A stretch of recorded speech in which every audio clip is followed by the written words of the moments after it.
Сәлеметсіздер ме, құрметті сынып білім алушылары, алгебра пәні бойынша 390 жиынтық бағалау тапсырмаларына шолу жасап бастайық. Ең алғашқы есепте кестеде аяқ киім өлшемдерінің сатылу жиілігі көрсетілген, жинақталған жиілікті табыңыз деп тұр. Жинақталған жиілік дегеніміз барлық жиіліктердің қосындысы. Демек 2 қосылған 3, 5, 6, 4. Бұл жерде қосып жіберсек, жалпы жинақталған жиілік бізде 20-ға тең екен. Нұсқасы бұл тест болғаннан кейін жай ғана қоршап қойсаңыз жеткілікті. Екінші есепте функция беріліп тұр. Аргументтің мәні 1-ге тең болған кездегі функцияның мәнін анықтаңыз. Демек, функциядағы x-тің орнына 1-ді апарып есептейміз. Бар болғаны сол. Бұл жерде -1 плюс 8 болады 7. Яғни аргументтің мәні 1-ге тең болатын болса, функцияның мәні 7-ге тең деген жауап. Үшіншісі, функция берілген және жалпы 4 тапсырманы орындаңыз деп тұр. Оның ең алғашқысы асы деп қояйық. Берілген графиктің симметрия өсінің теңдеуін жазыңыз дейді. Яғни функцияның. Бұл жерде бізде функция квадрат функция болып тұр. Параболаның төбесінің x координатасын анықтайтын болсақ, симметрия өсінің теңдеуі де дәл сол болады. Демек, парабола төбесін табудың формуласы -b бөлінген 2a еді. Біздің жағдайда минус формуладағы b -6-ға тең бөлінген 2a біздің жағдайда 1-ге тең. Сонымен есептейтін болсақ, бұл жерде x-тің мәні 3-ге тең. Демек, симметрия өсінің теңдеуі x тең 3. Асы бітті b. О x өсін берілген функция қандай нүктеде қияды? О x-ін қияды дегеніміз функциямыз толықтай 0-ге тең деген сөз. Демек, x квадрат азайтылған 6x минус 7 функциямыз көшіріп жаздық, тең болады екен 0-ге деген. Осы квадрат теңдеудің шешімі функцияның нөлдері болады. Бұны бірден v теоремасы арқылы түбірлерін тауып алатын болсақ, -1 мен 7 деп таңдайық түбірлерін. Көбейтіп тексерсек -7 тең. Дұрыс. Қосындысы 6 қарама-қарсы таңбамен алынады. -6. Түбірлері дұрыс. Демек, жауапқа жазамыз. Функция 0 болады. -1 болғанда x-іміз және 7 болған кезде. Сонымен b-сы да аяқталды. Енді v. О y өсімен қиылысуы дейді. Ол деген сөз біздегі x 0-ге тең дегені. Демек, f от x тең x қай жерде тұр? Сол жердің барлығына 0-ді қойып есептейміз. 0-дің квадрат азайтылған 6 көбейтілген 0, азайту 7. Тең болады -7-ге. Демек, жауап 0, -7. Ары қарай. Үшінші есептің соңғы г тапсырмасында графигін салыңыз деп тұр. Енді алдымен графикті сызу үшін бізге парабола төбесінің x, y координаталары керек. Жаңа симметрия өсін табу кезінде біз x координатасын анықтап алған едік. Дәл сол x-тің мәнін, яғни 3-ті алып келіп функция қою арқылы функцияның да мәнін анықтап алуға болады. Демек, біздің жағдайда ол есептейтін болсақ, -16-ға тең екен. Демек, парабола төбесін o әрпімен белгілейтін болсақ, ол x 3 болған кезінде y -16-ға тең нүкте екен. Енді осы парабола төбесі арқылы біз біліп тұрмыз, мына жерде a-ның мәні 10 болып тұр біздің графиктің. Жобамен жоғары қарап тұрған парабола. Оның төбесінің координатын анықтап алғаннан кейін сіз графикті қалай ықшам сызуды өзіңіз жобалайсыз.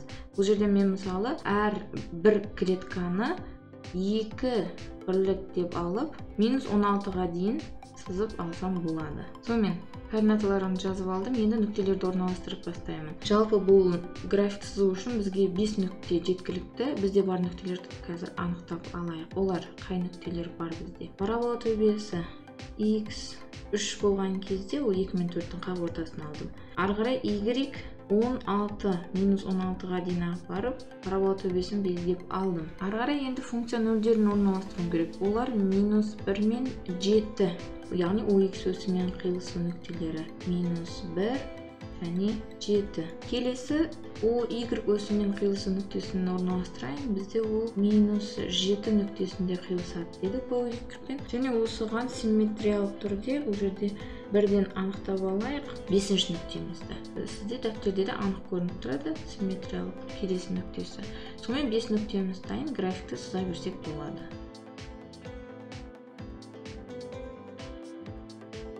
Сонымен жобамен графигімізді сызып, графиктің атауын жазып қойдық. Есеп аяқталды. Бұл бізде 3-ші есеп еді. Ары қарай 4-ші есепте 100 метр қашықтыққа жүгіруде 8 сыныптың ұл балдары төмендегі көрсеткіштерді көрсетті деп, бұл жерде 10 баланың қандай уақытта келгені көрсетіліп тұр. Тапсырмасы 0,5 қадаммен интервалдық кесте құрыңыз дейді, ал келесі алынған көрсеткіштердің арифметикалық ортасын табыңыз дейді. Алдымен бірінші тапсырмасын орындап бастайық. 0,5 қадаммен интервалдық кесте құрыңыз дейтін болса, біз ең кіші, яғни ең тез келген баланың уақыты қандай?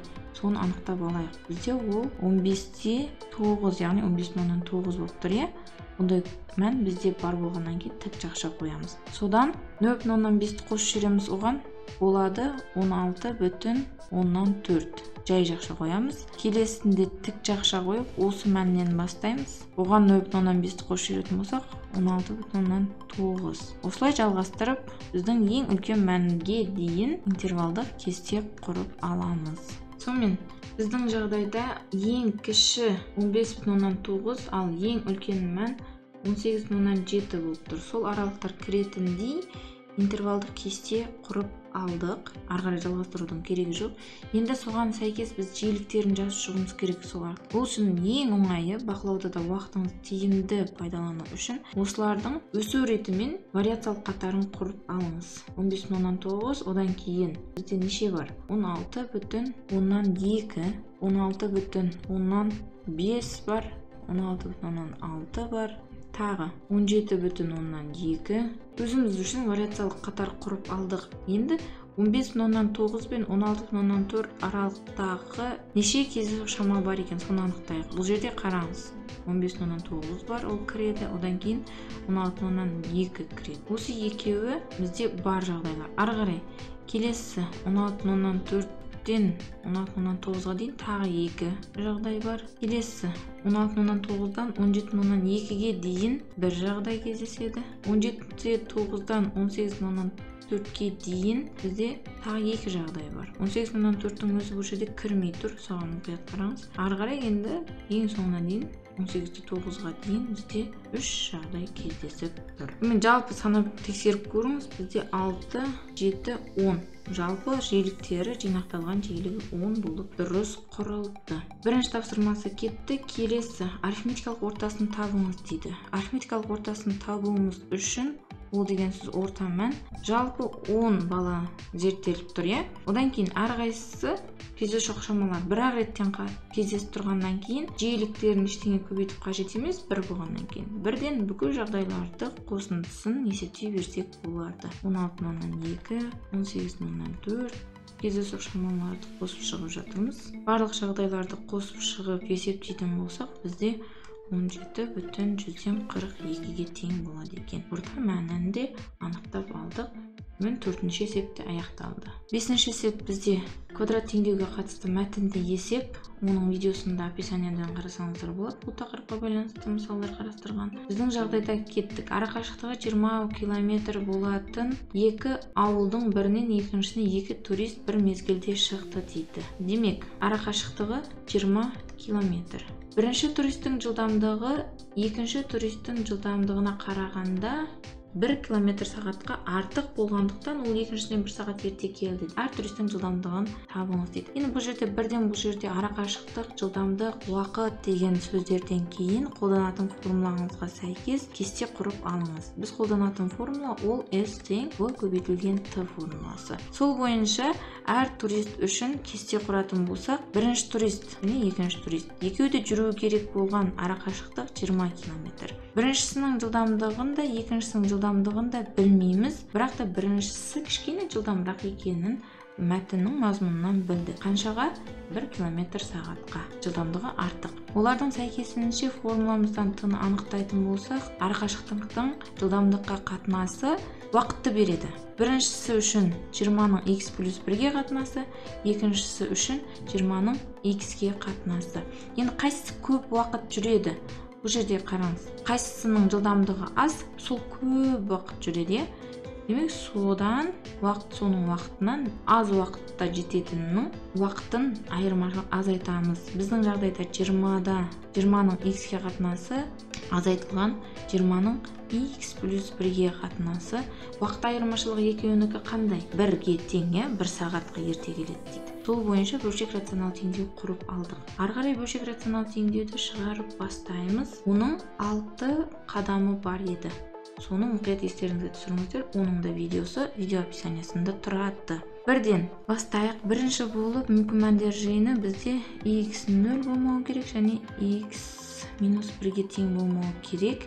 Және ортақ көбейткіш бұл жерде біз таңдағанымыз x пен x плюс 1-дің қосындысы, ортақ бөлім, мүмкін мәндер жиыны.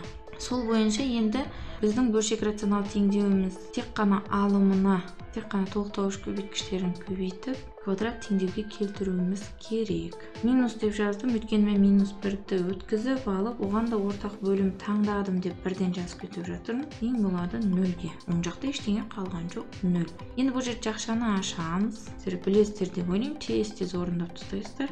Не істеу керек? Жақша ашылды. Енді бұл жерде ұқсас мүшелер ықшамдалу керек, жойылатындарын сызып қойдым. Енді қалды x квадрат қосылған x азайтылған 20. Бірден теріс таңбадан да құтылып жаздық. Сонымен келтірілген квадрат теңдеу болды. Оның түбірлері таңдайық минус 20 және мына жерде бізде минус 1 болып шығу керек болатын болса 5 пен 4. Көбейтіндісі минус 20, қосындысы минус 1 болады. Қарама-қарсы тамамен апарып қоятын болсақ плюс 1. Біздің жағдайда іздеп жатқанымыз жылдамдық болғандықтан тек қана оң мәнді қабылдаймыз. Теріс жылдамдық болуы мүмкін емес. Сонымен жауапты жаза берейік. Екінші жаяу жүргіншінің жылдамдығы v2 дейік 4 км сағат екен. Ал біріншісі одан 1 км сағатқа тезірек қимылдағаны үшін оның жылдамдығы 5 км сағат болады. Мен есеп жауабы толық дайын. Алтыншы есеп квадрат функция тақырыбына байланысты мәтінді есеп. Бұл жерде қараңыз. Қолданбалы есеп болғандықтан міндетті түрде берілгенін мұқият оқып алыңыз. Жерден жоғары лақтырылған доптың жерден биіктігін мына формамен өрнектейді. Биіктік метр есебімен, уақыт секунд есебімен дейді. Асы 2 секунд өткенде доп қандай биіктікте болады дейді. Демек, біз биіктікті анықтауымыз керек уақыт 2 секунд болғанда. Берілген функцияның т орнына 2-ні апарып есептейміз. Бар болғаны сол.